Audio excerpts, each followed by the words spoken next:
একটা নাম ধীরে ধীরে মানুষের মনের মধ্যে যখন গেঁথে যায় এবং মানুষের মস্তিষ্কের জগতে বিচরণ করে তখন তা ব্র্যান্ড হয়ে ওঠে। আর এই ব্র্যান্ডের পিছনে যে মানুষগুলো নিরলস শ্রম, এই নামটিকে ব্র্যান্ডে রূপান্তরিত করে তারাই হচ্ছে তা ব্র্যান্ড মেকার। আমাদের আজকের শোতে আমরা আমন্ত্রণ জানিয়েছি brand and sales operation manager Grameen Danone foods লিমিটেডের এমডি নাজমুল হাসান। কেমন আছেন? আলহামদুলিল্লাহ, ভালো আছি। বলছিলাম যে ব্র্যান্ডের পিছিয়ে যারা কাজ করতে থাকে তাদের নিরলস একটা শ্রম দরকার হয়। তার আগে আসলে নিজেকে প্রস্তুত করার প্রয়োজন হয়।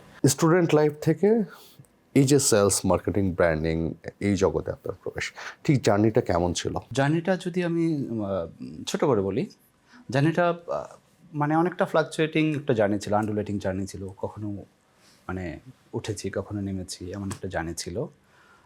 পড়াশোনা আসলে আমার হচ্ছে হিউম্যান রিসোর্স ম্যানেজমেন্টে পড়াশোনা করা, কিন্তু চাকরি করছি বা প্রফেশনে আছি মার্কেটার হিসেবে। সো আলটিমেটলি আমি বলবো যে আমার শিখতে শিখতে আমার কর্পোরেট লাইফটা গ্রো করেছে। সো প্রতিনিয়ত শিখতে হবে, শিখে শিখে বড় হতে হবে এবং চেষ্টা করতে হবে যে গতকালের চেয়ে আপনি আজকে বেটার পারসন। ঠিক সেই জন্য কি করতে হয় আসলে? সেই জন্য আপনাকে অ্যাজিলিটি থাকতে হবে, লার্নিং অ্যাজিলিটি, যে প্রবলেম সলভিং মেন্টালিটি আপনার থাকতে হবে। সো যদি আপনি আপনার মধ্যে সেই ইগারনেসটা থাকে যে আপনি প্রবলেম সলভ করবেন, নতুন জিনিস শিখবেন, আপনি নিজেকে বেটার করার জন্য প্রতিদিন চেষ্টা করবেন, ওই জায়গায় যদি আপনার ফোকাস থাকে তাহলে আপনার মধ্যে ওই ইগারনেসটাও কাজ করবে যে আপনি কিভাবে ভালো করবেন এবং সেটার অপরচুনিটি আপনার সামনে তখন তৈরিও হয়ে যাবে। এই যে পড়াশুনো করলেন মানব সম্পদ উন্নয়নে, আর কাজ করতেছেন যে নামকে উন্নয়ন করার জন্য বা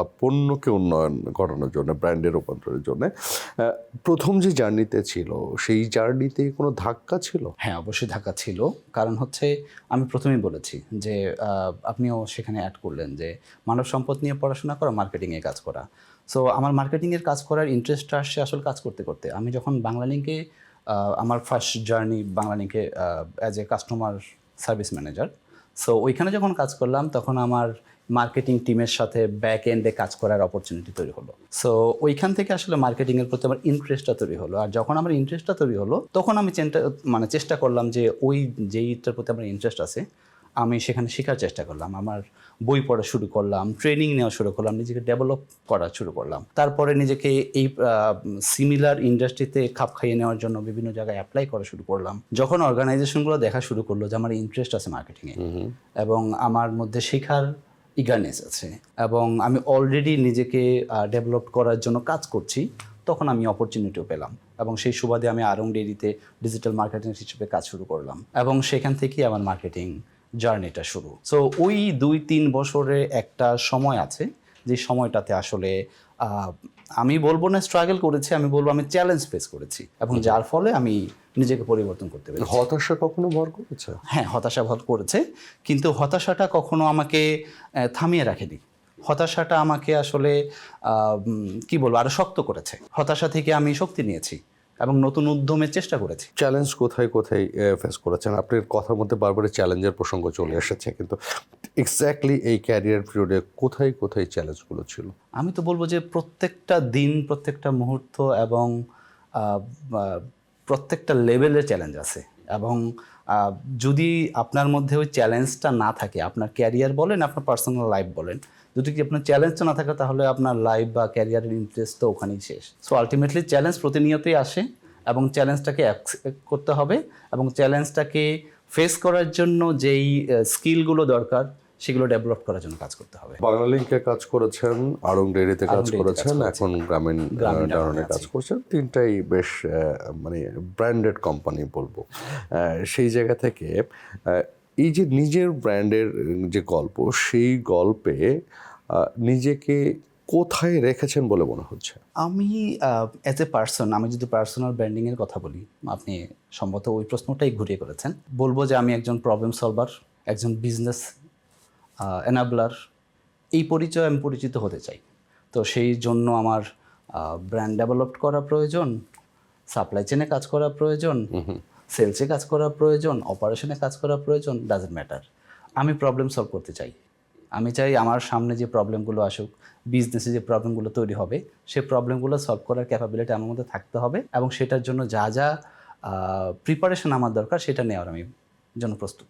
আপনার এই জার্নির মধ্যে কোথায় কোথায় কোন কোন প্রবলেম আপনি সলভ করেছেন যেটা আপনাকে এখন কখনো কখনো আনন্দ দেয় যে ইয়াস আমি কিছু করেছি? আমি বলবো যখন আমার মানে ক্যারিয়ারটা শুরু, একদম শুরুর দিকে আড়ং ডেইরিতে 2016 সালে, তখন আড়ং ডেইরি একটা বড় ব্র্যান্ড অলরেডি, কিন্তু আড়ং ডেইরির ডিজিটাল ইকোসিস্টেম বলতে শুধুমাত্র ফেসবুকের একটা পেজ ছিল, এদের আর কিছুই ছিল না। সো আড়ং ডেইরি কিন্তু একটা বড় ব্র্যান্ড, সেই হিসেবে প্রচুর পরিমাণে এদের কাস্টমার ইন্টারাকশন হয়, কিন্তু কাস্টমার ইন্টারাকশনগুলো আসলে এমনভাবে হচ্ছিল যে আসলে এটার কোনো সেন্ট্রাল পয়েন্ট ছিল না, কোনো ইকোসিস্টেমের কোনো কী বলবো, কাস্টমার সেন্ট্রিক যে একটা চিন্তা করার জায়গা, যে টাচ পয়েন্টগুলো কাস্টমার যেখানে যেখানে আমাকে টাচ করতে পারে, সেই যে জায়গাগুলোর অভাব ছিল না। তো আমি তখন চেষ্টা করলাম যে ইকোসিস্টেমটা ডেভেলপ করার জন্য। আর আমি যখন আড়ং ডেইরি ছেড়ে আসি, আলহামদুলিল্লাহ তখন ওদের ইকোসিস্টেমে যত ধরনের টুলস থাকা দরকার, ওয়েবসাইট থেকে শুরু করে ইউটিউব চ্যানেল থেকে শুরু করে ইনস্টাগ্রাম বলেন, তখন তো সোশ্যাল মিডিয়া ফেসবুকটাই বেশি প্রচলিত, এবং তখন আমি যখন শুরু করেছি তখন ছোট্ট একটা ফেসবুক ছিল ওদের। যখন বের hয়ে আসি অলমোস্ট 10 টাইমস বড় একটা ওদের পেজ তখন আমি দিয়ে আসতে পেরেছি, অনেক বড় হয়ে গেছে। হ্যাঁ। সো এই যে প্রবলেম ছিল একটা, যে টাচ পয়েন্টগুলো আউট অফ রিচ ছিল কাস্টমারদের, এবং কাস্টমার যে কমপ্লেন ম্যানেজমেন্ট থেকে শুরু করে কোয়েরি ম্যানেজমেন্ট যেই ইকোসিস্টেম সেটাও ডেভেলপ ছিল না। তো ওদের সেই কমপ্লেন ম্যানেজমেন্টের যেই এসওপি ডেভেলপমেন্ট থেকে শুরু করে ওই ইকোসিস্টেম ডেভেলপ করা, কিভাবে একটা প্রবলেম কাস্টমার যদি ফেস করে সেটাকে সলভ করা যাবে, সেই ইকোসিস্টেমটাও ডেভেলপ করে দিয়ে আসতে পেরেছি। তো আই থিঙ্ক এভাবে কিছু কিছু প্রবলেম সলভ করতে পেরেছি। এক্সপিরিয়েন্স কতটা কাজে লাগে প্রিভিয়াস এক্সপিরিয়েন্স সামনের দিনের গুলোর জন্য? খুবই খুবই বেশি কাজে লাগে। সেটা কিভাবে আপনি ফিল করা শুরু করলেন যে you need to create some? আচ্ছা, আমি কাজ করছি এখন ব্র্যান্ডে। আমার ক্যারিয়ার শুরু কিন্তু কাস্টমার কেয়ারে। সো কাস্টমার কেয়ারে যখন আমি 2 থেকে 3 বছর কাজ করেছি, আমি একটা হিউজ নাম্বার অফ কাস্টমারের সাথে আমি কমিউনিকেট করতে পেরেছি। তো ওই কাস্টমারদের সাথে যে আমি কমিউনিকেট করেছি, কাস্টমাররা কীভাবে বিহেভ করে, কোন কথায় কি মেন করে, এবং কাস্টমারের ইনসাইটটা কী, ফিলিংসটা কী, ওদের প্রবলেমটা কী, ওরা কেন আপনার উপরে রাগ হয়, এই জিনিসগুলো কিন্তু আমার মানে এক্সপিরিয়েন্স হয়েছে। এবং আমি আমার এক্সপিরিয়েন্স থেকে দেখেছি যে কাস্টমার আপনার প্রতি অভিযোগ করে, সেই কাস্টমার আপনার প্রতি লয়ালও বেশি। এবং যদি কোনো কাস্টমার অভিযোগ নিয়ে আপনার কাছে আসে এবং আপনি যদি সেই প্রবলেমটা সলভ করে দিতে পারেন, সেই কাস্টমারটা আজীবন আপনার প্রতি লয়াল থাকবে।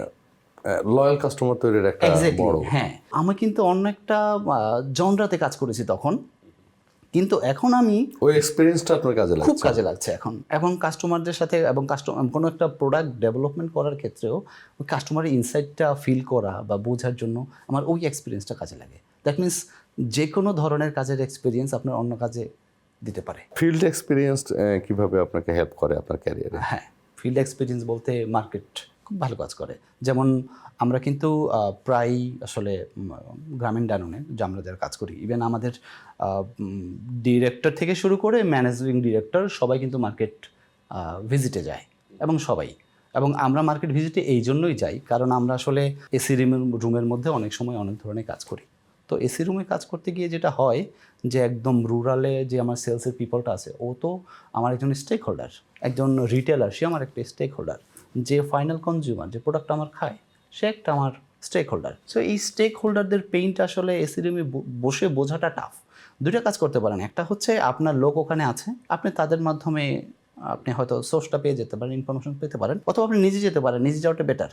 সো এই যে ওখানে গেলে ওদের যে পেইন পয়েন্টগুলো আছে কাস্টমারের, সেটা আপনি ফিল করতে পারবেন যদি আপনি মার্কেট ভিজিট করেন।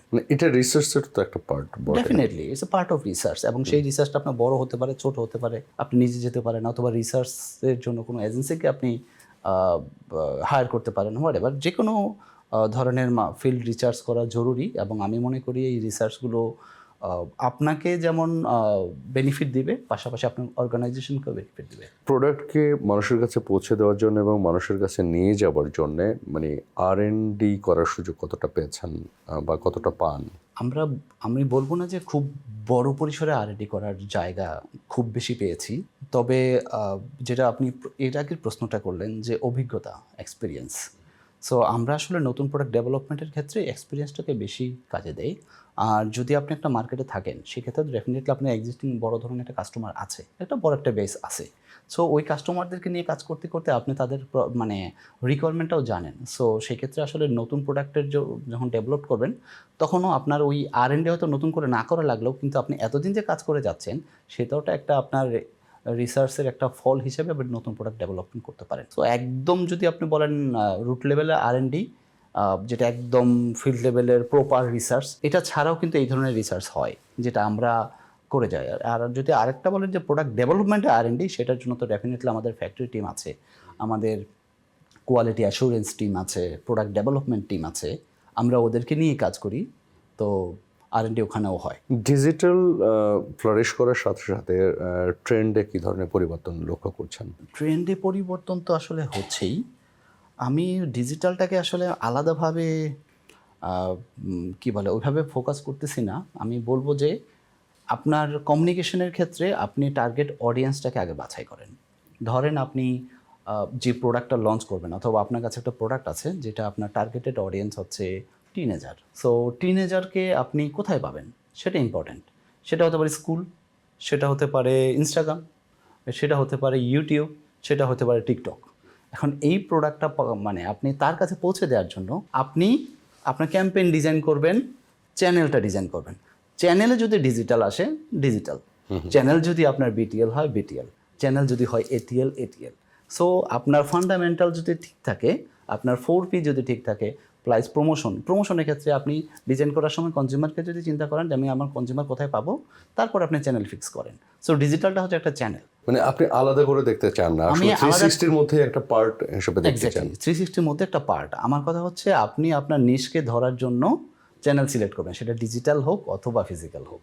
আমরা এই আলোচনা করতে চাই, একটা ছোট্ট বিরতি নিয়ে ফিরতে চাই। প্রিয় দর্শক, ছোট্ট একটা বিরতি নিচ্ছি, সাথেই থাকুন, ফিরছি একটু পরে দ্য ব্র্যান্ড মেকারে।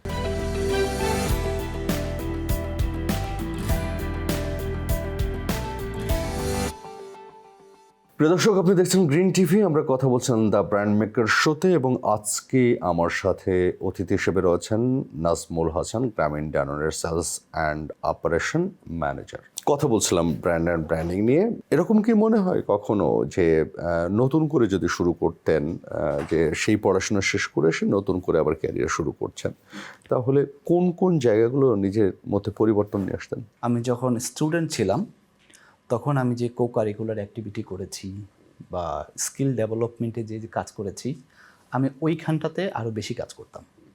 কারণ আমার কাছে মনে হয়েছে আমি যখন চাকরিতে ঢুকেছি, তখন আমি ফুললি প্রিপেয়ার্ড ছিলাম না। আচ্ছা। সো ওই ফুললি প্রিপেয়ার্ড হওয়ার জন্য যে ইফোর্ট দেয়া দরকার ছিল হয়তো আমার before starting my career, so আমি মনে করবো আমি ওই জায়গাটাতে আমি আবার ফোকাস করব। কেন এই রকম ফিলটা আসলো আপনার? কারণ হচ্ছে আপনি জব মার্কেটে যখন আসবেন, তখন এমপ্লয়াররা, ওদের কাছে প্রথম যেই রিকোয়ারমেন্টটা থাকে যে এই ছেলেটা জব রেডি কি না। তো যদি সে জব রেডি না থাকে, তাহলে তাদের কিন্তু ইনভেস্ট করতে হয় আপনার পিছনে, এবং তখন কিন্তু একটা টাইমের একটা ব্যাপার থাকে। সো আপনি যত শেখার জন্য যত টাইম দিবেন, আপনার গ্রো করারও টাইম ওইটার সাথে সিমultaneously বাড়বে। সো আপনি যত ফাস্ট লার্ন করতে পারবেন, আপনার গ্রোথটা অত ফাস্ট হবে। আপনি তো আপনার ক্যারিয়ার টাইমের মধ্যে বিভিন্ন ধরনের কোর্স, বিভিন্ন ধরনের ডিপ্লোমা এগুলো করেছেন, সেগুলো আসলে কিভাবে হেল্প করেছে এবং কেন প্রয়োজনীয়তা ছিল? খুব ভালো প্রশ্ন। আমার কাছে মনে হয়েছে এটা খুবই কাজ করেছে। কিভাবে কাজ করেছে? আমি তো গ্রাজুয়েশন করেছি, তখন আমার জব এক্সপিরিয়েন্সটা ছিল না, বা যখন পোস্ট গ্রাজুয়েশন অথবা আমি ডিপ্লোমা করেছি, তখন আমার কাছে মনে হয়েছে যে আমি আমার ক্যারিয়ারে যে কাজগুলো করছি এবং যেই পড়াশোনাটা করছি, সেটার মধ্যে কানেকশনটা আমি খুঁজে পাচ্ছিলাম তখন, এবং যার ফলে আমার পড়াশোনাটা ইন্টারেস্টিং বেশি লেগেছে। এবং আমার কাছে মনে হয়েছে ওই MBA-তে বা PGD-তে আমি যেই পড়াশোনাটা করেছি, জ্ঞানটা আমি বেশি ইমপ্লিমেন্ট করতে পেরেছি, যেটা BBA-তে বা আমি গ্রাজুয়েশনের সময় যেটা করেছি তার চাইতে পোস্ট গ্রাজুয়েশনের পড়াশোনা বা পিজিডির পড়াশোনাটা আমি বেশি ইমপ্লিমেন্ট করতে পেরেছি, কারণ এটা ডিরেক্টলি কানেক্টেড ছিল উইথ মাই ক্যারিয়ার বা আমার কাজের সাথে। এই যে মার্কেটিং, ব্র্যান্ডিং এগুলো নিয়ে কাজ করতে করতে কখনো এরকম মনে হয়েছে যে আমি আমাকে ব্র্যান্ড তৈরি করব? নিচের মার্কেটিংটা কতটা ইম্পর্ট্যান্ট? খুবই ইম্পর্ট্যান্ট নিজের মার্কেটিং, কারণ আপনি যদি আপনার আপনার ব্র্যান্ডিংটাকে ঠিকমতো না করতে পারেন তাহলে আপনি প্রফেশনালি আসলে শাইন করতে পারবেন না। যেমন যদি বলি যে আমার ব্র্যান্ডের কথা আমি যদি এভাবে বলি, আমি কিভাবে আমাকে দেখতে চাই, আমি দেখতে চাই একজন রিলায়েবল পারসন হিসেবে যে কনসিস্টেন্টলি পারফর্ম করে, যে কোনো প্রবলেম সলভ করতে দিলে সে একটা ভালো রেজাল্ট বা আউটকাম দেয়। এখন যদি এই রিলায়েবিলিটি বা এই ব্র্যান্ড, আমি যে রিলায়েবল হতে চাই, এটা ব্র্যান্ড হিসেবে যদি আমি ডেভেলপ করতে চাই তাহলে আমি এটার পিছনে কাজ করতে হবে, কনসিস্টেন্টলি আমাকে পারফর্ম করে যেতে হবে। এবং যদি কনসিস্টেন্টলি পারফর্ম করতে চাই আমি রিলায়েবল হব, এবং আমি যদি রিলায়েবল হতে পারি তারপরেই কিন্তু আমি ক্যারিয়ারে শাইন করতে পারবো। তো পার্সোনাল ব্র্যান্ডিং খুব ইম্পর্টেন্ট। সিনিয়রদের কাছ থেকে কি ধরনের বিহেভ আশা করেন? সিনিয়রদের কাছ থেকে আমি বিহেভ আশা করি যে তাদের অনেক সময় কি হয়, সিনিয়ররা যখন আপনাকে ফিডব্যাক দিবে যে কোনো ধরনের, সে নিশ্চয়ই আপনাকে ভালোর জন্যই দিবে, কিন্তু দ্য ওয়ে সে ফিডব্যাক আপনাকে দিবে সেটা খুবই ইম্পর্ট্যান্ট। তো সিনিয়ররা আমাকে ফিডব্যাক দিবে, গাইড করবে, আমাকে ডেভেলপ করার জন্য হেল্প করবে, মেন্টর হিসেবে কাজ করবে, এবং সেই জন্য প্রপার যে ফিডব্যাক এটাকে গাইডলাইন আছে, আমি বলবো গাইডলাইন, সো সেটা ফলো করে যদি ফিডব্যাক দেয় আমাদেরকে, আমাদের ডেভেলপমেন্টের জন্য ওয়ে দেখায় দেয়, গাইডলাইন দেয়, তাহলে আমাদের তাদের প্রতি রেসপেক্টটাও বাড়বে, পাশাপাশি কি হবে, আমি নিজেকেও ডেভেলপ করতে পারবো। সো আমি ওই ধরনের একটা অ্যাপ্রোচ সিনিয়রদের কাছ থেকে এক্সপেক্ট করি। আপনি জুনিয়রদের সাথে কি ধরনের এক্সপেকটেশন থাকে এবং আপনার আচরণটা কি করতে চান যেটা করা হয়ে ওঠে না মাঝে মাঝে? আচ্ছা, যেটা হয় আমার মধ্যে একটা বলবো একটা প্রবলেমই আছে যেটা আমার ডেভেলপ করা উচিত, সেটা হচ্ছে একটু আগে যেটা বললাম ফিডব্যাক। কিছু ফিডব্যাক থাকে না, আপনাকে ডিরেক্টলি দেওয়া উচিত যে আপনার এই জিনিসটা ইমপ্রুভ করা উচিত। অনেক সময় আমি জুনিয়রদেরকে ওটা অন টাইমে দিতে পারি না, মনে হয় যে ওকে দিলে কি ওর এখনকার পারফরমেন্সে কোনো ইম্প্যাক্ট পড়বে কি না, বা আজকে যদি ওকে একটা আমি ফিডব্যাক এইভাবে দেই যে ওটাকে আসলে পার্সোনালি নিয়ে নেবে কি না। সো ওই জায়গাটা আমাকে একটু কনফিউশন কাজ করে আমার মধ্যে। সো ওই জিনিসটা আমি ডেভেলপ করার জন্য আমি কাজ করে যাচ্ছি নিজের উপরে। সো আমিও চাই, যেটা আমি সিনিয়রদের কাছ থেকে এক্সপেক্ট করতেছি, যে আমার সিনিয়র আমার সাথে এই ধরনের অ্যাটিটিউড করবে, এই ধরনের বিহেভিয়ার করবে, এই ফিডব্যাকগুলো আমাকে এইভাবে দেবে যেন আমি ডেভেলপ করতে পারি নিজেকে। তেমনইভাবে আমিও চেষ্টা করব বা করি আমার জুনিয়রদেরকে আমি একইভাবে গাইড করার জন্য, ওদেরকে একইভাবে ফিডব্যাক দেওয়ার জন্য, ওদের আপনার এক্সপেকটেশন কি জুনিয়রদের থেকে? জুনিয়ররা অনেক সময় চিন্তা করে যে সিনিয়ররা যেটা বলে, ইভেন আমিও মাঝে মাঝে হয়তো করি আমার সিনিয়রদের ক্ষেত্রে, যে সিনিয়ররা যেটা বলে অনেক সময় আসল এক্সপিরিয়েন্স বা যেহেতু এক্সিকিউশন লেভেলটা জুনিয়রটাই বেশি করে, মনে করে তারা সিনিয়ররা তো এক্সিকিউশন করে না, যার ফলে ডিফিকাল্টি লেভেল জানে না, যার ফলে যে কোনো সময় যে কোনো ধরনের একটা টাস্ক অথবা একটা কাজ ডেলিগেট করে দেয় বা একটা ইনস্ট্রাকশন দিয়ে দেয়। কিন্তু জুনিয়রদের এটা বোঝা উচিত যে সিনিয়র আছে, সে এক্সিকিউশন করে এখানে আসছে। সেটা আমারও প্রবলেম হয় অনেক সময় সিনিয়রদের ইনস্ট্রাকশন বুঝতে, এখানেও আমি ডেভেলপ করার চেষ্টা করছি। সো আমি চাচ্ছি জুনিয়রও যেন এটা ফিল করে যে যখন সিনিয়র কোনো কিছু বলছে নিশ্চয়ই বুঝেই বলছে, প্রয়োজনে সে যেটা করতে পারে জুনিয়ররা ওপেন একটা কোশ্চেন করতে পারে, কোনো কমপ্লেক্স চিন্তা না করে, সিম্পলিফাইড ওয়েতে। এটা নিশ্চয়ই এক্সপিরিয়েন্স থেকেই বললেন। এক্সপিরিয়েন্স থেকে বলছি একদম। ওকে, নতুন প্রজন্ম যারা, বিশেষ করে তরুণ যারা ধরেন নতুন করে আসতে চাই ব্র্যান্ড মার্কেটিং, সেলস এই প্রসঙ্গে, এই জায়গাগুলোতে, তাদের জন্য আপনার পরামর্শ কী হবে? তাদের জন্য পরামর্শ থাকবে নিজেকে প্রিপেয়ার করুক। এখন আমি একটা জিনিস এভাবে চিন্তা করি, অনেক সময় একটা প্রশ্ন আসে যে আপনার রেজাল্ট বেশি জরুরি নাকি স্কিল বেশি জরুরি? আমি বলবো যে তোমার এখনকার কাজ হচ্ছে পড়াশোনা করে ভালো রেজাল্ট করা। তুমি যদি পড়াশোনা করে ভালো রেজাল্ট না করো, তার মানে তুমি এখন তোমার ডিউটি ঠিকমতো পালন করছো না। তুমি এখন যদি তোমার ডিউটি ঠিকমতো পালন না করো, তোমাকে যখন আমি হায়ার করব তখন তুমি ক্যারিয়ার লাইফেও তুমি তখনও তোমার ডিউটিটা পালন হয়তো করবে না, হয়তো করবে, বাট না করার চান্সও আছে। সো তুমি তোমার ডিউটি পালন করো, সেটা হচ্ছে ভালো করে পড়াশোনা করো, পাশাপাশি এক্সট্রা কারিকুলার করো, স্কিল ডেভেলপ করো। হতে পারে সেটা একটা ল্যাঙ্গুয়েজ হতে পারে সেটা একটা এআই টুলস হতে হতে পারে অ্যাজেন্টিক এআই বা জেনারেটিভ এআই টাইপের। এখন তো আসলে এআই না জানলে আপনাকে ছিটকে পড়তে হবে। সো স্কিল ডেভেলপ করার জন্য যা যা প্রয়োজন তুমি সেগুলো করো, রেডি হয়ে থাকো জবের জন্য। এই যে আপনি বললেন যে এআই না জানলে আসলে ছিটকে পড়তে হবে, এবং এই ধরনের একটা ভীতি কাজ করে যে এআই আসলে আমাদের কাজগুলোকে দখল করে নেবে। ফোর্থ ইন্ডাস্ট্রিয়াল রেভলিউশনের মধ্যে আমরা আছি অলরেডি। এখানে আসলে স্কিল সেটের জন্য কোন কোন জায়গাগুলো, বিশেষ করে ব্র্যান্ড মার্কেটিং সেলসে কোথায় কোথায় ইম্পর্টেন্স দেওয়া দরকার বলে মনে করছেন? এখন যদি কেউ শিখতে চায়, এখন রিসোর্স আর free and available. Right. YouTube বলি আর মানে ওয়েবসাইট বলি, যে কোনো জায়গায় আপনি যদি কিছু শিখতে চান আপনার জন্য রিসোর্স আছে। কথা হচ্ছে আপনি শিখতে চান কি না। সেলস মার্কেটিং আপনার এক্সপিরিয়েন্সের, আপনি তো নিজেকে তৈরি করার জন্য প্রতিনিয়ত এক ধরনের চর্চার মধ্যে থাকেন, সেই চর্চাগুলো কি? পড়াশোনা করতে হবে, পড়তে হবে প্রচুর, মানে marketing and sales marketing relevant যত ধরনের বই আছে পড়তে হবে। কি ফিলিপ কটলার পড়বে শুধু? নো নো নো, অনেক বই আছে। আচ্ছা, সো অনেক বই আছে, যদি বই নিয়ে পড়াশোনা করতে গেলে ওই কথাটা চলে আসে যে ফিলিপ কটলার পড়তে। ফিলিপ কটলার ডেফিনেটলি পড়তে হবে। আমরা তো ফিলিপ কটলারের বই পড়েই এই পর্যন্ত এসেছি, এবং যারাই মার্কেটার আছে তারা গুরুই মানে তাকে। সো ফিলিপ কটলার পড়বে, সেটা সমস্যা নেই, কিন্তু তার সাথে আরও শত শত বই আছে যেটা হচ্ছে directly relevant to sales and marketing, সেগুলো পড়তে হবে। তারপর হচ্ছে একদম বাস্তব জ্ঞান থাকতে হবে কিভাবে কাজ করে। যেমন হচ্ছে আপনার যতই পড়াশোনা করেন, যতই আপনি কী বলে ভালো রেজাল্ট নিয়ে আসেন না কেন, কিন্তু আপনি যদি বেসিক এক্সেলটা না জানেন তাহলে আপনি কিভাবে একটা জব করবেন? বেসিক পাওয়ার পয়েন্ট যদি না জানেন কিভাবে করবেন? সো এই বেসিক যে স্কিলগুলো এগুলো অবশ্যই থাকতে হবে। এবং আমি একটা জিনিস দেখেছি, এখনকার যে জেনারেশন আছে ওদের মধ্যে এটা আছে, ওরা এই বেসিক অফিসের যেই কাজ করার জন্য যে স্কিলগুলো দরকার, টুলসগুলো ইউজ করা দরকার, সেগুলো জানে। কিন্তু পাশাপাশি অ্যাডভান্স লেভেল, যেটা এই যে এআই নিয়ে কথা বলতেছিলাম, তো এগুলো জানতে হবে। কারণ নেক্সট যে আপনি যেটা বলেন, একটা ভীতি কাজ করে ফোর্থ ইন্ডাস্ট্রিয়াল রেভলিউশনে, যে আমার জবটা হয়তো কেউ নিয়ে এআই নিয়ে নেবে। এআই কারো জব নেবে না। যে এআই জানে তেমন লোক আপনার জবটা নেবে। মানে এআই এর সাথে নিজেকে তৈরি করতে হবে, করতে হবে। এআই কে ভয় পাওয়া যাবে না, এআই কে আপনার অ্যাসিস্ট্যান্ট হিসেবে নিতে হবে। অনেক কথা বললাম, শেষে আসতে চাই যে আমি সবসময় এই প্রশ্নটা করি যে কান্ট্রি ব্র্যান্ডিং, ব্র্যান্ডের মানুষগুলোর কাছে বাংলাদেশের ব্র্যান্ডিংটাকে আসলে আপনি কিভাবে দেখতে চান? যদি বলি, আমি ইকোনমিক্যালি অতটা বড় না, ইকোনমিক্যালি ছোট একটা কান্ট্রি, এখন থার্ড ওয়ার্ল্ড কান্ট্রি আছে, কিন্তু বাংলাদেশে কি আছে ব্র্যান্ড করার মতো? ব্র্যান্ড করার মতো বাংলাদেশের মানুষের বিহেভিয়ার আছে। বাংলাদেশের মানুষ কিন্তু অনেক আন্তরিক, অনেক অতিথিপরায়ণ, অনেক ফ্রেন্ডলি। এটাকে ব্র্যান্ডিং করা যেতে পারে। বাংলাদেশ অনেক সুন্দর দেশ। হয়তো আপনি স্বচ্ছ পানির সমুদ্র নাই আমার, কিন্তু লংগেস্ট বিচ তো আছে, আমার ম্যানগ্রোভ বন তো আছে। আর বাংলাদেশ, আপনি বাংলাদেশের যে কোনো গ্রামে যান, ইটস বিউটিফুল।